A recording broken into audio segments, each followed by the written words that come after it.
जग ज्योति तू तेरा अंधकार में तूने मेरी आंखें खोल दी। खूबसूरती तुझे चाहूं पूरे दिल से, आशा जीवन तेरे संग की। जग ज्योति तू तेरा अंधकार में तूने मेरी आंखें खोल दी। खूबसूरती तुझे चाहूं पूरे दिल से, आशा जीवन तेरे संग की।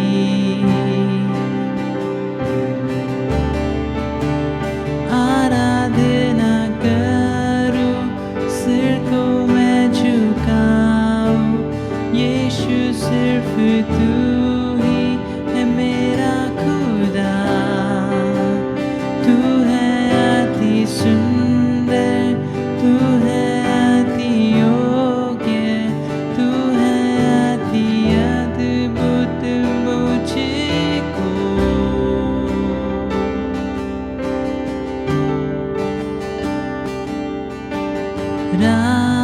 राजानंद तू सबसे है ऊंचा, महिमा में विराजमान।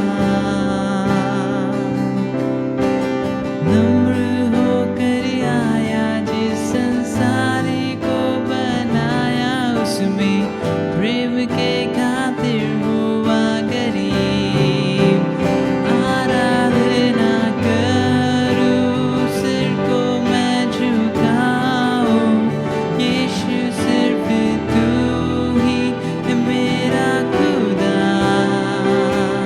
तू है अति सुंदर, तू है अति योग्य, तू है अति अद्भुत मुझको। आराधना करूं, सिर को मैं झुकाऊं, यीशु सिर्फ तू ही है मेरा खुदा। तू है अति सुंदर, तू है अति योग्य, तू है अति अद्भुत मुझको।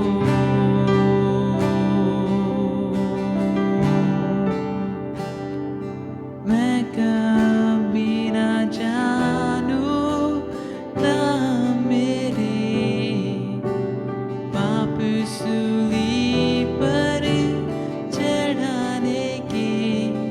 मैं कभी ना जानूं ता मेरे पाप सूली पर चढ़ाने के। मैं कभी ना जानूं ता मेरे पाप सूली पर चढ़ाने के। मैं कभी ना जानूं ता मेरे पाप सूली पर चढ़ाने के। आराधना करूं, सिर को मैं झुकाऊं, यीशु सिर्फ तू ही है मेरा खुदा। तू है अति सुंदर, तू है अति योग्य, तू है अति अद्भुत मुझको। आराधना करूं, सिर को मैं झुकाऊं,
प्रभूची स्तुती असो की आज पुन्हा एकदा परमेश्वराच्या पवित्र सानिध्यामध्ये आपण एकत्र आहोत. आज आपण देवाच्या पवित्र वचनातून ऐकणार आहोत. आणि मागच्या आठवड्यामध्ये आपण पाहिलं की प्रभू येशू ख्रिस्तामध्ये सर्वकालचं जीवन आहे. कारण येशू ख्रिस्ताने योहान कृत वर्तमानामध्ये आणि त्याच्या 17व्या अध्यायाच्या 3 वचनामध्ये प्रभू येशूने म्हटलेलं आहे की सर्वकालचं जीवन हेच आहे की जो तू एकच खरा देव त्या तुला आणि ज्या येशू ख्रिस्ताला तू ह्या जगात पाठविलं त्याला त्यांनी ओळखावं. हे आपण पाहिलेलं आहे की प्रभू येशू ख्रिस्तामध्येच सर्वकालिक जीवन आहे आणि त्याला ओळखण्यामध्येच आपल्याला अनंतकालिक जीवन मिळत आहे. आणि म्हणून आपल्याला त्याला ओळखलं पाहिजे. आपण पाहतो की आजही प्रभू येशू ख्रिस्ताबद्दल लोकांमध्ये उलटसुलट प्रतिक्रिया आहेत. जर आपण पाहतो काही लोक प्रभू येशू ख्रिस्ताविषयी चांगलं बोलतात, काही लोक प्रभू येशू ख्रिस्ताच्या विरोधामध्ये बोलतात. प्रभू येशू ख्रिस्ताच्या काळामध्ये देखील अशाच प्रकारची परिस्थिती होती. पवित्र शास्त्र आम्हाला सांगतं की तो स्वकीयांकडे आला, परंतु स्वकीयांनी त्याचा स्वीकार केला नाही. परंतु जितक्यांनी त्याचा स्वीकार केला तितक्यांना, म्हणजे त्याच्या नावावर विश्वास ठेवणाऱ्यांना त्याने देवाची मुले होण्याचा अधिकार दिलेला आहे. आपण पाहतो की तो स्वतःच्या लोकांकडे आला, परंतु स्वतःच्या लोकांनी त्याचा स्वीकार केला नाही. मार्काच्या शुभवर्तमानामध्ये 3 अध्यायाच्या 21 वचनामध्ये असं लिहिलेलं आहे की एक दिवस त्याचे आप्त त्याला धरायला निघाले, कारण त्यांचं असं म्हणणं होतं की त्याला वेड लागलेला आहे. त्याचे आप्त देखील त्याच्यावर विश्वास ठेवत नव्हते. योहानाच्या शुभवर्तमानामध्ये 7व्या अध्यायाच्या पहिल्या 5 वचनामध्ये आपण पाहतो की त्याचे भाऊ देखील त्याच्यावर विश्वास ठेवत नव्हते. आपण पाहतो की त्याचे कुटुंब त्याच्यावर विश्वास ठेवत नव्हतं, बाकीचे लोक देखील त्याच्यावर विश्वास ठेवत नव्हते. योहानाच्या शुभवर्तमानामध्ये 10व्या अध्यायाच्या 20 वचनामध्ये असं म्हटलेलं आहे की यहुदी लोक म्हणाले की त्याला भूत लागलेलं आहे, तो वेडा आहे, तुम्ही त्याचं का ऐकता? परंतु काही लोक असं म्हणाले की भूत लागलेल्या माणसाला किंवा भूताला आंधळ्यांचे डोळे उघडता येतात का? त्यानंतर आपण पाहतो योहानाच्या शुभवर्तमानामध्ये आणि त्याच्या 9व्या अध्यायामध्ये आपण पाहतो 24 वचनामध्ये यहुदी लोक बर्थलमईकडे आले, ज्या बर्थलमईला प्रभू येशू ख्रिस्ताने त्याचे डोळे उघडलेले होते. तो जन्मांध होता, कधी त्याने पाहिलं नव्हतं जग. आणि येशू ख्रिस्ताने त्याच्या डोळ्याला चिखल लावला आणि त्याला सांगितलं की शिलोह नावाच्या तळ्यावर जाऊन आपले डोळे धु. आणि त्याने धुतले आणि तो डोळस झाला. लोकांनी त्याच्यावर विश्वास ठेवला नाही. उलट आपण पाहतो की यहुदी लोक त्या बर्थलमईकडे आले आणि ते असं म्हणाले की देवाचं गौरव कर, आम्हाला माहीत आहे तो मनुष्य पापी आहे, कारण तो साब्बात मोडतो. तेव्हा बर्थलमई त्यांना म्हणाला की तो पापी आहे की नाही हे मला ठाऊक नाही, परंतु मला एक गोष्ट ठाऊक आहे, मी पूर्वी आंधळा होतो आणि आता मला दिसतं. अशा प्रकारे उलटसुलट प्रतिक्रिया त्या लोकांमध्ये होती. याही पुढं आपण पाहतो मत्तईच्या शुभवर्तमानामध्ये 12वा अध्याय आणि त्याच्या 24व्या वचनामध्ये आपण वाचलं तर त्या ठिकाणी परुष लोक असं म्हणत होते की तो बालजबूबच्या साह्याशिवाय भूतं काढत नाही. येशू त्यांना म्हणाला की मी जर बालजबूबच्या साह्यानं भूतं काढत असेल तर तुमचे लोक कुणाच्या साह्याने भूतं काढतात ते तुमचा न्याय करतील. परंतु जर मी देवाच्या आत्म्याच्या साह्यानं भूतं काढत असेल तर देवाचं राज्य तुमच्यावर आलेलं आहे. आपण पाहतो की अशा प्रकारे प्रभू येशू ख्रिस्ताबद्दल लोकांच्या मध्ये उलटसुलट प्रतिक्रिया होत्या. आपण प्रेषितांच्या कृत्यामध्ये वाचतो 13व्या अध्यायाच्या 27 वचनामध्ये असं लिहिलं आहे की यरूशलेम वासियांनी आणि त्यांच्या अधिकाऱ्यांनीही त्याला न ओळखता आणि प्रति शाब्बात दिवशी वाचून दाखविण्यात येणारे संदेशाचे शब्दही न समजता त्याला दोषी ठरवून त्यांनी ते शब्द पूर्ण केले. बायबल आम्हाला हे सांगतं करींच्या पहिल्या पत्रामध्ये देखील 2 अध्यायाच्या 8 वचनामध्ये की त्या लोकांनी त्याला ओळखलं नाही. आणि जर त्यांनी त्याला ओळखलं असतं तर त्या गौरवाच्या प्रभूला त्यांनी वधस्तंभावर खिळलं नसतं. हा एक गट आहे की जो प्रभू येशू ख्रिस्ताच्या विरोधामध्ये बोलत होता. परंतु दुसरा एक असा गट होता की जो काही प्रमाणामध्ये प्रभू येशू ख्रिस्ताविषयी चांगलं बोलत होता. जसं कैसरियाच्या फिलिपाईमध्ये आल्याच्या नंतर प्रभू येशू ख्रिस्ताने आपल्या शिष्यांना विचारलं. हे तुम्हाला मत्तईचं शुभवर्तमान याचं 16वा अध्याय 13 ते 20 वचनामध्ये तुम्हाला वाचायला मिळेल. त्या ठिकाणी प्रभू येशू ख्रिस्ताने आपल्या शिष्यांना प्रश्न विचारला की मनुष्याच्या पुत्राविषयी लोक काय म्हणतात? किंवा मनुष्याच्या पुत्राला लोक काय म्हणतात? तेव्हा शिष्य त्याला म्हणाले की तुम्हाला कोणी बाप्तिस्मा करणारं योहान म्हणतं, कोणी तुम्हाला यिर्मया म्हणतं, कोणी तुम्हाला एलिया म्हणतं, आणि कित्येक लोक असं म्हणतात की प्राचीन संदेष्टापैकी कोणीतरी एक उठलेला आहे. या गटामध्ये आपण पाहतो की काही लोक प्रभू येशू ख्रिस्ताविषयी चांगलं बोलत होते. बाप्तिस्मा करणारा योहान चांगला होता, यिर्मया संदेष्टा चांगला होता, एलिया चांगला होता, आणि प्राचीन संदेष्टे जे आहेत तेच चांगले होते. काही लोकांचं असं म्हणणं होतं की लोक तुम्हाला हे म्हणतात की तुम्ही बाप्तिस्मा करणार योहान आहात, तुम्ही एलिया आहात, तुम्ही यिर्मया आहात, किंवा प्राचीन संदेशापैकी कोणीतरी एक उठलेला आहे असं लोक तुमच्याविषयी म्हणतात. आणि आपण पाहतो की बायबल आम्हाला हे सांगतं, योहानाच्या शुभवर्तमानामध्ये 3 अध्यायाच्या 1 वचनामध्ये लिहिलेलं आहे की जेव्हा निकोदेम येशू ख्रिस्ताकडे रात्रीचा आला, तेव्हा निकोदेमने प्रभू येशूला म्हटलं की आपण देवापासून आलेले शिक्षक आहात, कारण देव बरोबर असल्या वाचून या गोष्टी कुणाला करता येत नाही. आपण पाहतो की निकोदेमने येशू ख्रिस्ताला ओळखलं की तो देवापासून आलेला शिक्षक आहे. त्याची शिक्षण देण्याची जी पद्धत होती, त्या शिक्षण देण्याच्या पद्धतीकडे त्याने पाहिलं आणि त्याला समजलं की हा मनुष्य देवापासून आलेला शिक्षक आहे. इव्हन आपण पाहतो मार्काच्या शुभवर्तमानामध्ये आणि त्याच्या 10व्या त्याच्या 17व्या वचनामध्ये लिहिलेलं आहे. तिथं असं लिहिलेलं आहे की एक तरुण श्रीमंत मनुष्य प्रभू येशू ख्रिस्ताकडे आला आणि तो त्याला म्हणाला की अहो उत्तम गुरुजी, काय केल्याने मला सर्वकालचं जीवन प्राप्त होईल? तेव्हा येशू त्याला म्हणाला, मला उत्तम का म्हणतोस? कारण एक जो देव, त्याच्या वाचून कोणी उत्तम नाही. आपल्याला हे पाहायला मिळतं की काही लोक जे आहेत ते प्रभू येशू ख्रिस्ताविषयी खूप चांगलं ते देखील बोलत होते, परंतु त्यामध्येच प्रभू येशू ख्रिस्त समाधानी नव्हता. आपण पाहतो की जेव्हा येशू ख्रिस्ताने त्यांना प्रश्न विचारला की मनुष्याच्या पुत्राला लोक काय म्हणतात, तेव्हा शिष्य प्रभू येशूला म्हणाले, कित्येक तुम्हाला बाप्तिस्मा करणारे योहान म्हणतात, कित्येक तुम्हाला एलिया म्हणतात, कित्येक तुम्हाला यिर्मया संदेष्टा म्हणतात, आणि कित्येक लोक असं म्हणतात की प्राचीन संदेष्टापैकी कोणीतरी एक उठलेला आहे. आणि मग येशू ख्रिस्ताने आपल्या शिष्यांना प्रश्न केला. तो असं म्हणाला की तुम्ही मला काय म्हणता? लोक मला काय म्हणतात याकडे माझं जास्त लक्ष नाही, परंतु तुम्ही माझ्या सहवासामध्ये आहात, तुम्ही माझ्या सोबत राहत आहात, तुम्ही मला काय म्हणता?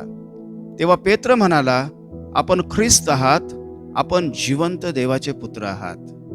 आणि ज्यावेळी प्रभू येशू ख्रिस्ताने हे ऐकलं, तेव्हा प्रभू येशू ख्रिस्त पेत्राला म्हणाला की पेत्रा, तू धन्य आहेस, कारण मांस आणि रक्त यांनी नाही, तर माझ्या स्वर्गातील पित्याने तुला हे प्रकट केलेलं आहे. आणि प्रभू पुढे जाऊन त्याला असं म्हणतो की तू पेत्र आहेस, आणि या खडकावर मी माझी मंडळी स्थापील, आणि तिच्या पुढं अधोलोकाच्या द्वारांचं काहीच चालणार नाही. या ठिकाणी आपण पाहतो की पेत्राची जी कबुली आहे ती निकोदेमच्या कबुलीपेक्षा, त्या श्रीमंत तरुण मनुष्याच्या कबुलीपेक्षा, किंवा लोक त्याला जे जे उपमा देत होते त्यापेक्षा पेत्राची जी कबुली आहे ती अतिशय उत्कृष्ट कबुली होती. कारण येशू ख्रिस्ताने म्हटलं की मांस आणि रक्त यांनी नाही, तर माझ्या स्वर्गातील पित्याने तुला हे प्रकट केलेलं आहे. आपल्याला हे पाहायला मिळतं की पित्याने प्रभू येशू ख्रिस्ताला प्रकट केलेलं आहे. बाप्तिस्म्याच्या वेळी ज्यावेळी येशूचा बाप्तिस्मा होत होता, तेव्हा बायबल आम्हाला सांगतं की आकाश उघडलं, आत्मा कबुतरासारखा त्याच्यावर उतरला, आणि आकाशातून वाणी झाली की हा माझा पुत्र मला प्रिय आहे, याच्याविषयी मी संतुष्ट आहे. त्याचप्रमाणे रूपांतराच्या पर्वतावर प्रभू येशू ख्रिस्ताला देवानं प्रगट केलं.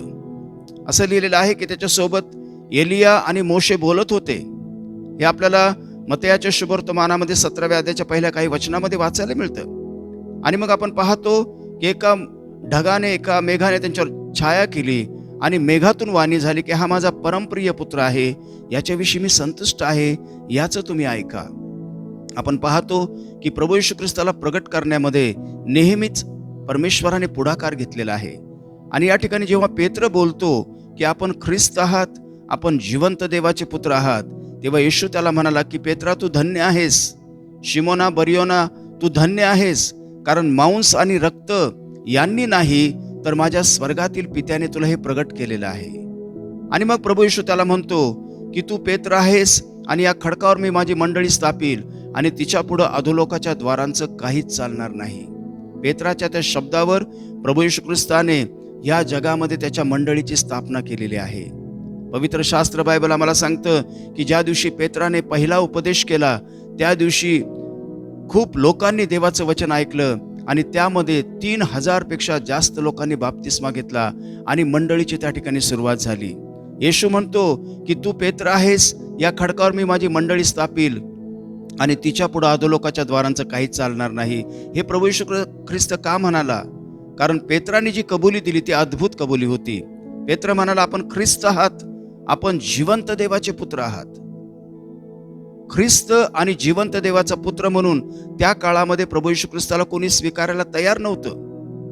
बायबल आम्हाला सांगतो योहानाच्या शुभवर्तमानामध्ये 10व्या अध्यायाच्या 24 वचनामध्ये लिहिलं आहे, एक दिवस यहुदी लोक त्याच्याकडे आले, त्याच्या भोवती त्यांनी गराडा घातला आणि ते त्याला म्हणाले की तुम्ही आमची मनं कोठवर संशयात ठेवणार? तुम्ही जर ख्रिस्त असाल तर आम्हाला उघडपणे सांगा.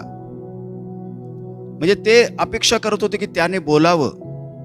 परंतु जेव्हा आपण पाहतो की प्रभू पेत्र म्हणाला की आपण ख्रिस्त आहात, आपण जिवंत देवाचे पुत्र आहात, तेव्हा येशू ख्रिस्ताने त्यांना निक्षून सांगितलं.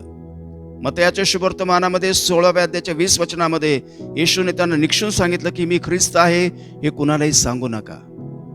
वधस्तंभावर असताना आपण पाहतो की तो जो चोर होता, ज्या चोराने येशूची निंदा केली, तो चोर असं म्हणाला की तू ख्रिस्त आहेस ना, तर स्वतःला वाचव आणि आम्हाला देखील वाचव. बायबल आम्हाला सांगतं की त्याच्याविषयी लोक उलटसुलट प्रतिक्रिया देत होते.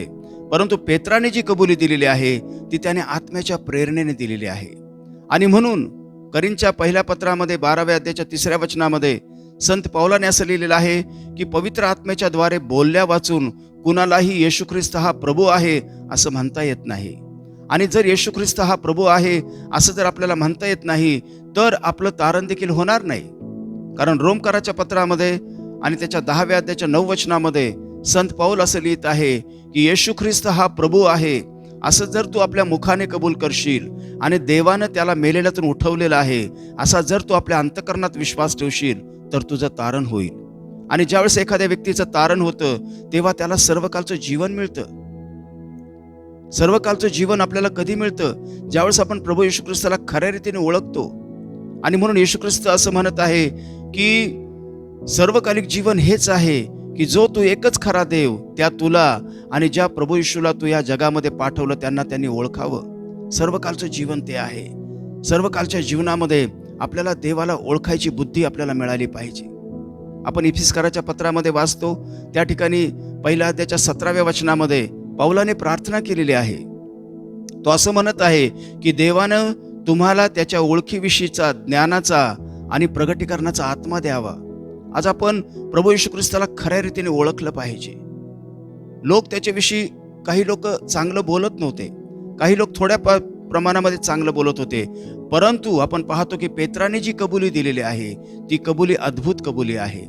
आणि म्हणून येशू म्हणाला की तू धन्य आहेस, कारण मांस आणि रक्त यांनी नाही तर माझ्या स्वर्गातील पित्याने तुला ही गोष्ट प्रगट केलेली आहे. आपण पाहतो की प्रभू येशू ख्रिस्ताला ज्यावेळेस आपण देवाचा पुत्र किंवा ख्रिस्त म्हणून कबूल करतो तेव्हा आपल्याला जीवन मिळतं. योहानाच्या पहिल्या पत्रामध्ये 5व्या अध्यायाच्या 12व्या वचनामध्ये असं म्हटलेलं आहे की ज्याला तो पुत्र आहे त्याला जीवन आहे, ज्याला देवाचा पुत्र नाही त्याला जीवन नाही. हे जीवन कोणतं आहे? हे जीवन सर्वकालचं जीवन आहे. आणि म्हणून प्रभू येशू ख्रिस्ताला आपण आपल्या अंतःकरणामध्ये कबूल केलं पाहिजे, त्याला स्वीकारलं पाहिजे. जर तो आपल्या अंतःकरणामध्ये आला तर आपल्यामध्ये जीवन येतं. प्रगटीकरणाच्या पुस्तकामध्ये 3 अध्यायाच्या 20 वचनामध्ये प्रभू येशू ख्रिस्त असं म्हणत आहे की पहा मी दाराशी उभा आहे, दार ठोकत आहे. जर कोणी माझी वाणी ऐकेल आणि माझ्यासाठी दार उघडेल तर मी त्याच्याबरोबर आत जाईल आणि मी त्याच्याबरोबर जेवण करील. तर प्रभू आज आपल्या अंतःकरणाच्या दाराशी उभा आहे. तो आपला अंतःकरणाचं दार ठोकत आहे. जर आपण त्याची वाणी ऐकली आणि जर आपलं अंतःकरण आपण त्याच्यासाठी उघडलं तर तो आपल्या अंतःकरणामध्ये येईल आणि तो आपल्याबरोबर राहील. आणि म्हणून सर्वकालच्या जीवन प्राप्त होण्यासाठी ज्यावेळेस प्रभूला आम्ही खऱ्या रीतीने ओळखतो, ज्यावेळेस प्रभू येशू ख्रिस्ताला आम्ही आपल्या अंतःकरणामध्ये स्वीकारतो तेव्हा आम्हाला सर्वकालचं जीवन प्राप्त होतं. आपल्याला हे ठाऊक आहे की आपला जो परमेश्वर आहे तो व्यक्ती आहे, तो पर्सन आहे. आणि म्हणून पर्सनली आपली आणि त्याची ओळख असणं फार गरजेचं आहे. इतिहासाच्या पहिल्या पुस्तकामध्ये आणि त्याच्या 28 अध्यायाच्या 9 वचनामध्ये दावीद आणि आपला मुलगा शल्मोन याला म्हटलेलं आहे की माझ्या पुत्रा शल्मोना, तू आपल्या बापाच्या देवाला ओळख. माझ्या पुत्रा शल्मोना, तू आपल्या बापाच्या देवाला ओळख. आपल्याला पाहायला मिळतं की दावीद जो आहे हा परमेश्वराला वैयक्तिक रीतीने ओळखणारा होता. दावीदाविषयी परमेश्वर प्रेषितांच्या कृत्यामध्ये 13व्या अध्यायाच्या 22 वचनामध्ये म्हणतो की दावीद मला माझ्या मनासारखा मिळालेला आहे. परमेश्वराने आपल्या मनासारखा मनुष्य धुंडून काढलेला आहे. याचं कारण हे होतं की दावीदाचं आणि परमेश्वराचं पर्सनली रिलेशन होतं, त्याचे वैयक्तिक संबंध होते. आणि म्हणून आपण बायबलमध्ये वाचतो, स्तोत्राच्या 23व्या अध्यायामध्ये स्तोत्रकर्ता दावीद असं म्हणत आहे की परमेश्वर माझा मेंढपाळ आहे, मला काही ऊन पडणार नाही.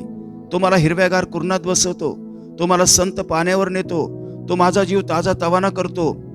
तो आपल्या नामास्तव मला नीतिमार्गाने चालवितो. मृत्यूछायेच्या दरीतून मी जात असलो तरी कसल्याही अरिष्टाला भिणार नाही, कारण तू माझ्या बरोबर आहेस. तुझी आकडी आणि तुझी काठी मला धीर देतात. तू माझ्या शत्रूच्या देखत माझ्या पुढे ताट वाढतोस. तू माझ्या डोक्याला तेलाचा अभ्यंग करतोस. माझं पात्र काठोकाठ भरून वाहत आहे. आणि पुढे तो म्हणतो की खरोखर माझ्या आयुष्याचे सर्व दिवस मला कल्याण आणि दयाही लाभतील आणि परमेश्वराच्या घरात मी चिरकाल राहील. हे त्याचे वैयक्तिक संबंध आहे. स्तोत्राच्या 27 अध्यायाच्या 1 वचनामध्ये तो म्हणतो की परमेश्वर माझं तारण आहे, माझा प्रकाश आहे, मी कुणाचं भय धरू. शत्रूने माझ्या भोवती ठाणं दिलं तरी माझं हृदय कचरणार नाही. अशा प्रकारे तो असं म्हणत आहे, कारण त्याचं आणि देवाचं वैयक्तिक संबंध होते. आणि म्हणून तो आपला मुलगा शल्मोन याला म्हणत आहे की माझ्या पुत्रा शल्मोना, तू आपल्या बापाच्या देवाला ओळख. देवाला ओळखणं खूप महत्वाचं आहे, कारण देवाला ओळखण्यामध्ये आपल्याला सर्व कालचं जीवन आहे. एवढंच केवळ नाही, बायबल आम्हाला हे सांगतं की पेत्राने ज्यावेळी कबुली दिली की आपण ख्रिस्त आहात, आपण जिवंत देवाचे पुत्र आहात, प्रभू येशू ख्रिस्ताने त्याच्यासाठी खूप महान काम केलं. तो म्हणाला की पेत्रा तू धन्य आहेस. आणि तो म्हणाला की पेत्रा, मांस आणि रक्त यांनी हे सुचवलं नाही, तर माझ्या स्वर्गातील पित्याने तुला हे सुचवलेलं आहे. तू पेत्रा आहेस, तू खडक आहेस, आणि या खडकावर मी माझी मंडळी स्थापील आणि तिच्या पुढं अधोलोकाच्या द्वारांचं काहीच चालणार नाही. जेव्हा आपण प्रभू येशू ख्रिस्ताला ओळखतो, सर्व कालचं जीवन तर आपल्याला प्राप्त होतच होतं, परंतु त्याच्याबरोबर बायबल आम्हाला सांगतं की आमच्या शब्दावर परमेश्वर आपल्या कामाला सुरुवात करतो. दानिएलाच्या पुस्तकामध्ये 11 अध्यायाच्या 32 वचनामध्ये लिहिलेलं आहे की जे परमेश्वराला ओळखतात ते लोक मोठं काम करतात, ते लोक थोर काम करतात, त्यांच्याकडून परमेश्वर अद्भुत काम करून घेतो. आणि म्हणून प्रभूला ओळखण्यामध्ये आपल्यासाठी खूप मोठा आशीर्वाद आहे.